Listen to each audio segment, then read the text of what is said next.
पाली भाषा भवन निर्माण सत्याग्रहाचे मुख्य प्रवर्तक PhD विद्यार्थी भंते विमानसा यांच्यावर मुंबई विद्यापीठाच्या परिसरात प्रशासनाने केलेला भ्याड हल्ला व अमानुष्य छळवणुकीच्या निषेधार्थ व पाली भाषेच्या न्याय मागण्यांच्या समर्थनार्थ पाली भाषा संवर्धन समन्वय समिती आणि जाती अंत संघर्ष समिती महाराष्ट्र यांच्या वतीने शुक्रवार दिनांक 27 फेब्रुवारी 2025 रोजी सायंकाळी 6 वाजता डॉक्टर बाबासाहेब आंबेडकर भवन, गोकुळदास पास्ता रोड, दादर या ठिकाणी जाहीर निषेध सभेचं आयोजन करण्यात आलं होतं.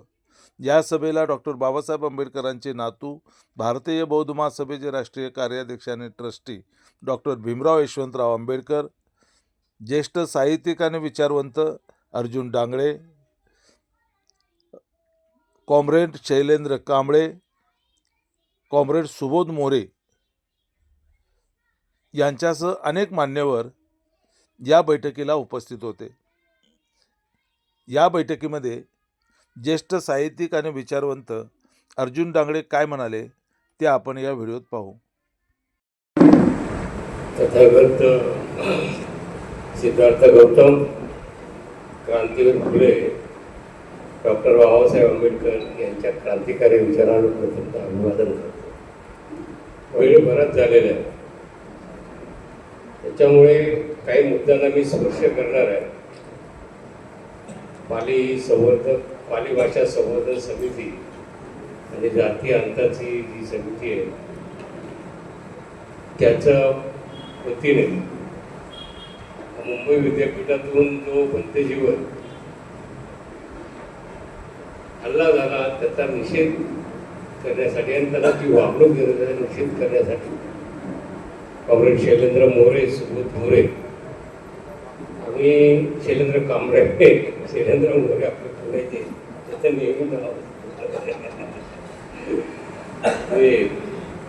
याचं मी पाठपुरावा केल्याबद्दल कार्यकर्ता त्यांच्यातला कसा अजून जिवंत आहे ते दिसून येतं. आमचं बोलणं झाल्याप्रमाणे एखादा काहीतरी कृती कार्यक्रम करायचा आणि त्याच्या अगोदर मुंबई विद्यापीठात लोकांच्या हे बरेच लोकांनी मी हा प्रश्न लोकांमध्ये याच्याविषयी का गैरसमज पसरवण्यात आलेले आहे आणि मला वाटतं सगळ्यांनी सांगितलं आंबेडकरी चळवळीत एकजूट नाही, एकदा नाही. पहिल्यांदा तुम्ही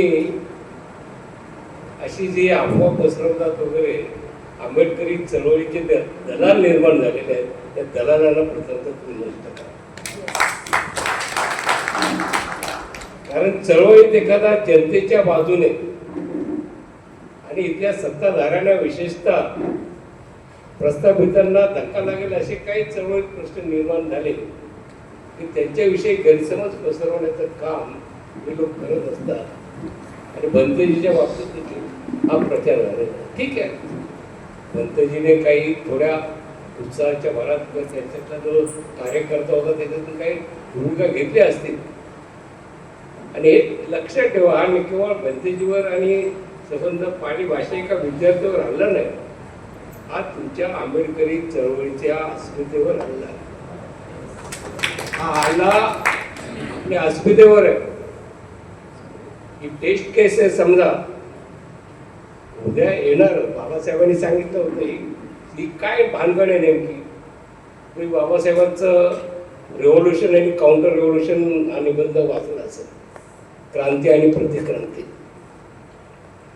ज्या वेळेस समाजातले खालचे स्तर बाबासाहेबांनी त्याच्यात मांडलेले आहे, खालचे स्तर नाकारले गेलेले समूह, प्रस्थापित वर्गाच्या सगळ्या नसणाऱ्या, मग विद्येचे असतील, आर्थिक असतील, सासू क्षेत्राचे असतील, त्याच्यात तो प्रवेश करू इच्छितो आणि मुख्य प्रवाहात येऊ पाहतो. त्यावेळेस इथल्या सगळ्या प्रस्थापितांना आणि इथल्या वर्णवर्चस्ववाद्यांना वाटतं आपल्या हातातून काही निसटतं. त्यावेळेस एक प्रतिक्रांतीची सुरुवात करतात ते आणि ही प्रतिक्रांतीची आणि मुंबई विद्यापीठामध्ये नेमकं हेच चाललेलं आहे. पाली भाषा किंवा पडग वगैरे हा पाली पुरता नाही. पाली वचन बाबासाहेब आंबेडकरांनी हे बुद्धवचन जे आहे ते पाली भाषेत सांगितलेले आणि बाबासाहेबांचा बुद्धाईनीच धम्म तुम्ही जर वाचला तर बाबासाहेबांनी त्याच्या तुम्ही प्रस्तावना जर वाचली तर मी बुद्ध वचनापर्यंतचा धम्म मी स्वीकारतो हे बाबासाहेबांनी सांगितलेलं आहे. तुम्ही डॉक्टर म.बी. चिटणीसांची एक मुलाखत आहे विमल कीर्तीने, ते एक पुस्तक वाचलं पाहिजे. तर बुद्ध वचनापर्यंत का, तर बाबासाहेबांनी सांगितलं की जे जे रॅशनल आहे, विवेकवादी आहे आणि कल्याणकारी आहे ते मी बुद्ध वचनच्या ह्याच्यात मांडतो आणि ते मी त्याच्यानुसार माझा धम्म आहे. म्हणून बुद्ध अँड इज धम्म, बाबासाहेब आंबेडकरांच्या धम्मावर एक टीका झाली इथल्या महाबोधी सोसायटीने पण केली. It is not a Buddhism, it is an Ambedkarism. हा आंबेडकरवाद आहे, पण बाबासाहेबांनी तो आधुनिक मूल्याच्याच याच्यात मांडला, बुद्ध धम्म विज्ञाननिष्ठ. आणि हा बाबासाहेबांना विचारलं तुम्ही कसं काय बुद्ध वचन नेमका बुद्धाचं हे कसं काय विचारणार, तर बाबासाहेब वगैरे जे लोककल्याणकारी आणि रॅशनल आहे तेच बुद्धाने सांगितलेले आहे. आणि म्हणून आजच्या काळामध्ये जे सत्ताधारी बसलेले आहेत, जे विवेकाच्या विज्ञानाच्या विरुद्ध आहे आणि जो बौद्ध धर्म जे अंधश्रद्धा कर्मकांड चमत्कार याच्यावर विश्वास धरून मनुवादाच्या वाटेने चाललेले आहेत, त्यांना छेद देणारा आणि जो बुद्ध वचन कर्मकांडाचा निषेध करतं, अनात्मवादाचा निषेध करतं, ईश्वर नाकारतो, त्या बुद्धची पाली भाषा इथले वर्ग, इथले स्टुडंट जे आंबेडकरी जाणीवेने पेटलेले आहेत ते शिकतायत, त्यांना कुठेतरी रोखण्याचा हा एक सुरुवातीचा प्रयत्न आहे. आणि तो आंबेडकर चळवळीने हा धोका ओळखला पाहिजे. पाली भाषा त्यांना दिसतायत. विद्यार्थी कोण येतात सगळे आंबेडकरी, म्हणजे तुम्ही ते याच्यावरूनच कळतं ना, जय भीम आणि हे बोलण्यावरून तिथे काही लोकांच्या कपाळावर आठवं उमटतात. हे का होतं, कारण बाबासाहेब आंबेडकरांना अभिप्रेत असलेला धर्म हा कुठच्या द्वेषावर आधारित नाही. इथल्या संविधानिक मूल्य जे बाबासाहेबांनी सांगितली, एक माणूस एक मूल्य, त्याच्याशी सुसंगत आहे, विज्ञानाशी सुसंगत आहे, लोकशाही मूल्याशी सुसंगत आहे, तो बुद्ध धम्म तुम्ही स्वीकारता. आणि ते पाली भाषेच्या माध्यमातून हे जे होत जातंय त्याला कुठेतरी हे करण्याचा हा प्रयत्न आहे. आणि म्हणून आपल्याला याच्या विरुद्ध एक निश्चितपणे एक चळवळीचा मुद्दा म्हणून आपल्याला आंबेडकरवादाचा सगळ्यांनी हातात घेतला पाहिजे. केवळ एका भिक्खूवर त्याच्यावर अन्याय झालेला आहे, त्यांना PhD नाकारणं, शिक्षणापासून वंचित करण्यात आलेलं आहे, त्यांना झोपण्यासाठी आणि एक माणुसकी संविधानाने जे हक्क दिले ते नाकारण्यात आलेले आहेत. आणि त्यांच्या विरुद्ध प्रचार करणारे आपल्यातले काही लोक मलाही भेटलेले आहेत. मी त्यांना विचारलं ठीक आहे काही चुकलं असेल तर बघू आपण ते, परंतु त्यांना अशा पद्धतीने एका विद्यार्थ्याची अवहेलना करणं म्हणजे एखाद्या समाजातील विद्यार्थ्यांनी शिकूच नये आणि संबंध ते नाकारणं हे संविधानाच्या विरुद्ध आहे. आणि ते मुंबई विद्यापीठ करत आहे. आणि पोलीस बळाचा वापर जे छावणीचं स्वरूप आलेलं आहे. आपण महाराष्ट्रपणाने एक लढे लढवलेले आहेत, आपण नामांतराचे लढे लढवले, झोपडपट्टीवासियांचे लढे लढवले, बौद्धांच्या सवलतीचे लढवले, रिडल्सचे लढा लढवले. इथूनच मी त्याचा अध्यक्ष होतो त्या विचार संवर्धन. आणि जर मुंबई विद्यापीठाला जर ते कोणत्या गुरमीत असतील की आपल्याला रोखणारं कोणी नाही, सत्तेचा जर माज आला असेल आणि त्या माजाच्या जोरावर ते जर आंबेडकरी चळवळीचं आणि एकूण बौद्ध तत्वज्ञानाचं जे संविधानाला, भारतीय संविधानाला पूरक असं आहे अशाच्या विरुद्ध असेल, त्याच्या विरुद्ध लढा आपल्याला उभा राहावा लागेल. आणि म्हणूनच आपण जो 10 मार्चला जो आझाद मैदानावर जे जमणार आहोत, मोठ्या संख्येने जमणार आहोत. इथे कुठलं आपल्याला राजकारण कुठच्याही पद्धतीचं कुठच्या पुढाऱ्याचं नाही, कोणाशी टीकावर आपल्याला अंतर्गत पहिल्यांदा ह्या आंदोलनात कुठं तरी अंतर्गत आता टीका टाळ, एकमेकावर दूषण देण्याची, एकमेकाची. आपण एक जो आंबेडकरी बंधुभाव आहे, एक जो सामाजिक सहज भाव आहे तो जपूया. कारण उद्याच्या लढाईला हे आपल्याला हे जर आज जर यशस्वी झाले पाली भवनाची मांडणी पाली भाषेचं म्हणजे एक केवळ बौद्ध धर्माचं तत्व त्या पाली भाषेमध्ये सौंदर्यशास्त्राबद्दल लिहिलेलं आहे, आयुर्वेदाबद्दल लिहिलेले आहे, स्थापत्यशास्त्र आहे. तर तुम्ही संबंध पाली भाषेचा अभ्यास केला, संबंध त्याच्यामध्ये अगदी त्याच्यात मी जात नाही. आता भंतेजी पण आहे तिथे, त्या तत्वज्ञानात आपण जात नाही.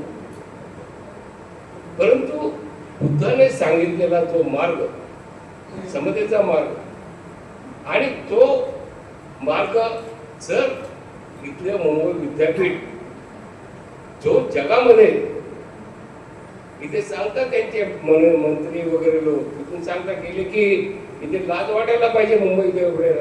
अरे तुमचे मुख्यमंत्री पंतप्रधान वगैरे परदेशात गेले की सांगतात आम्ही बुद्धाच्या देशातून आलोय, आणि त्या बुद्धाच्या देशात त्या पाली भाषेची पायमल्ली तुम्ही अशा पद्धतीने अवहेलना करता एकूण बुद्ध तत्वज्ञानाचा आणि संबंध भारतीय संस्कृतीमध्ये जे एक सुवर्ण युग होतं त्या सुवर्ण युगाचा तुम्ही अपमान करता. हे त्यांना आपण दाखवून दिलं पाहिजे.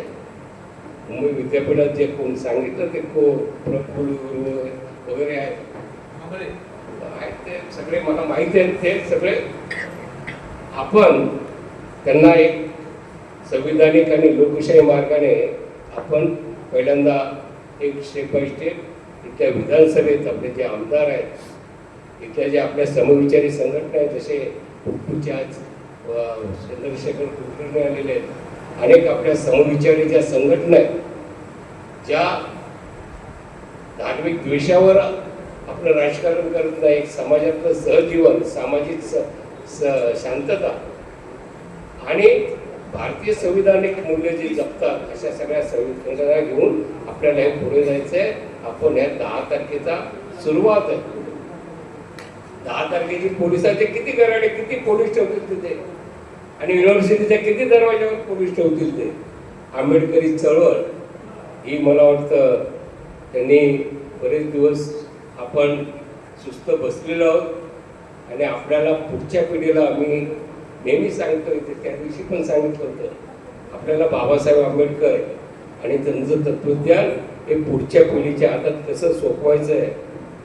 क्रांतिकारकारी स्वरूपात बाबासाहेब आपल्याला पुढच्या पिढीच्या हातात सोपवायचं आहे, की तडजोडवादी आंबेडकरवाद आपल्याला पुढच्या पिढीच्या हातात सोपवायचं आहे, हे आपल्याला ठरवलं पाहिजे.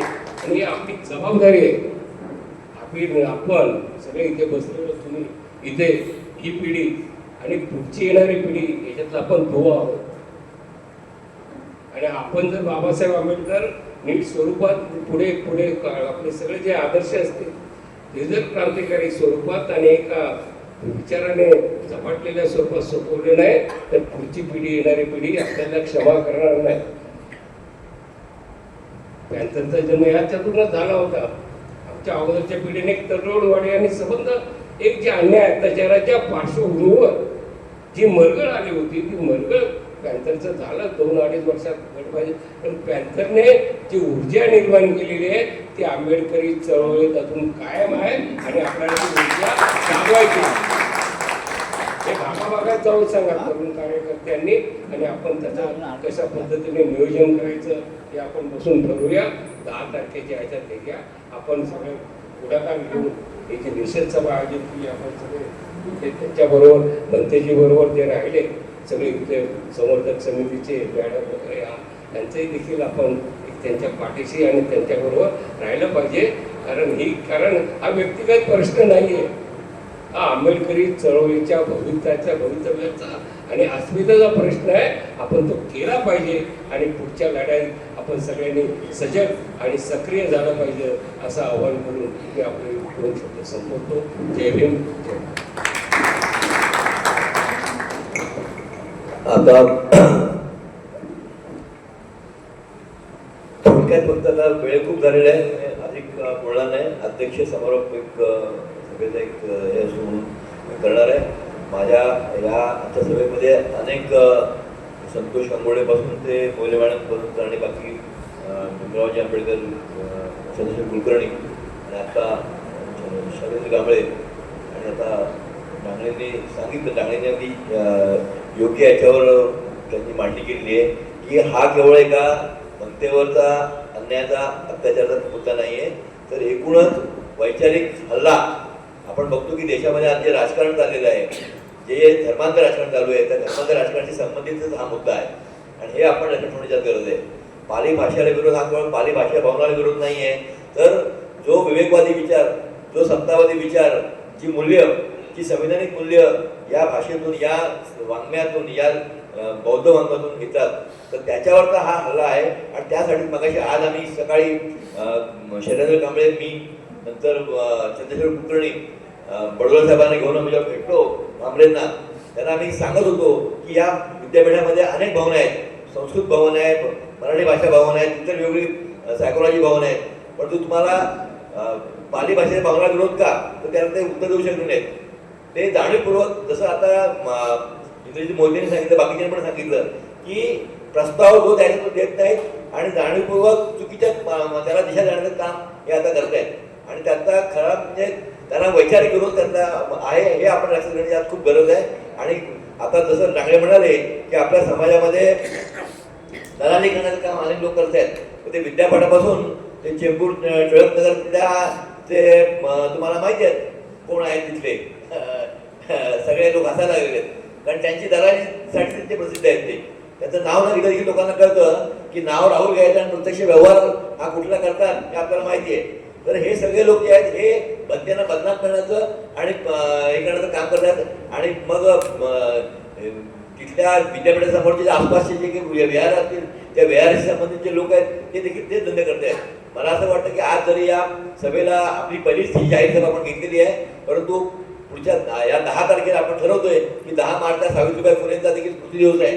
सावित्रीबाई फुलेंचा स्मृती दिवस हा आपण या जे आज सगळं चालू आहे आणि आता ज्या मुख्य मनतेने घेतलेल्या मुख्य ज्या मागण्या आहेत की एक तर पाली भवन झालं पाहिजे, पाली भाषा भवन झालं पाहिजे, त्या तिथल्या नियमित त्यांची जी नेमणूक जी आहे प्राध्यापकांची व्हायला पाहिजे, वसतिगृहाचा जो मुद्दा आहे तो झाला पाहिजे आणि आज ज्यांनी बनतेंना मारहाण केली आणि त्यांच्यावर खोटे केसेस लागल्या तर त्यांच्यावर देखील कारवाई होण्याची आज गरज आहे. या मागण्या आपण घेऊन या लोकांपर्यंत कसं जाता येईल हा विचार केला पाहिजे. लवकरच या संदर्भातलं काही पत्रकं देखील आम्ही सगळे आता जी काही आयोजनामधले जे सगळे लोक प्रमुख कार्यकर्ते आहेत ते प्रमुख कार्यकर्ते लवकरच आता पत्रक काही काढतील. इतर जो काही प्रचार करायचा तो आपण करूया आणि मला इतकी खात्री आहे की आज तुम्ही जे सगळे आलेले आहात ते तुम्हाला ती जी पोटतिडीक आहे, जो आपल्यावरचा अन्याय आहे, त्या अन्यायाच्या विरुद्ध आवाज उठवला पाहिजे. यासाठी आपण सगळे जमलेलो इथे बदलापूर पासून ते अगदी वसई विरारपर्यंत लोक इथे आलेले आहेत आणि हा विषय हा केवळ इथेच मर्यादित नाहीये, तर महाराष्ट्रामध्ये देखील हा विषय जर त्यांनी हे केलं नाही. आमचा प्रयत्न आहे या विधानसभेमध्ये याच्या संदर्भामध्ये आता जसं शैलेंद्र कांबळे यांनी सांगितलं की बडोले आणि इतर काही लोक लक्षवेधी आणतायत आमदार, तर त्या आमदारांकडे पाठपुरावा करूया आपण आणि आम्ही प्रयत्न करणार आहोत की 10 मार्चच्या आधी जर शासनाला वाटत असेल आणि विद्यापीठात देखील तर त्यांनी हा प्रश्न जो आहे हा समाप्त करून मिटावा आणि मनतेंना तातडीने त्यांची राहण्याची वसतिस्थान जे आहे निवासस्थानात त्यांना मिळायला हवं आणि त्यांच्यावरचं PhDचं जो त्यांचं जे रद्द केलेली आहे ती PhD देखील पुन्हा करायला त्यांना संधी दिली गेली पाहिजे. या तातडीने मागणी केल्या पाहिजेत आणि ज्या बाकीच्या मागण्या आहेत त्या मागण्यांच्या संदर्भात आपल्याला जो लढा आहे तो आपण लढू पण तातडीने या गोष्टी आज करण्याची गरज आहे आणि तीच आपण आग्रहाची मागणी या 10 तारखेच्या आत आपण करूया आणि मला खात्री आहे की आपण सगळे त्याला नक्कीच पाठिंबा द्याल. आणि हा प्रश्न हा जो विषय आहे जसं आता मगाशी एकाने कोणत्याने सुनीलने सांगितलं की आपल्या घरापासून बोंब मारल्यापासून ते गल्लीपर्यंत बोंब मारण्याची आज गरज आहे आणि बोंबा पण किती मारतो त्याच्यावर आपला 10 तारखेचा कार्यक्रम जो आहे हा यशस्वी होणार आहे. तेव्हा आता आपण या गोष्टीचा निषेध करण्यासाठी ज्या ज्या ठिकाणी आपण राहतो त्या त्या ठिकाणी हा प्रयत्न जर केला मला खात्री आहे की हा विषय हा लोकांपर्यंत घेऊन गेलो तर मोठ्या संख्येने 10 तारखेच्या कार्यक्रमाला लोक उपस्थित राहतील आणि तो प्रयत्न आपण अधिकाधिक करावा आणि आपण सगळे या सभेला उपस्थित राहिलात त्याबद्दल मी या सगळ्या आयोजकांच्या तर्फे आपल्या सगळ्यांचा आभार मानतो आणि मला या ठिकाणी ही सभा संपली असे घोषित करतो. धन्यवाद. येणाऱ्या 10 तारखेच्या आंदोलनासंदर्भात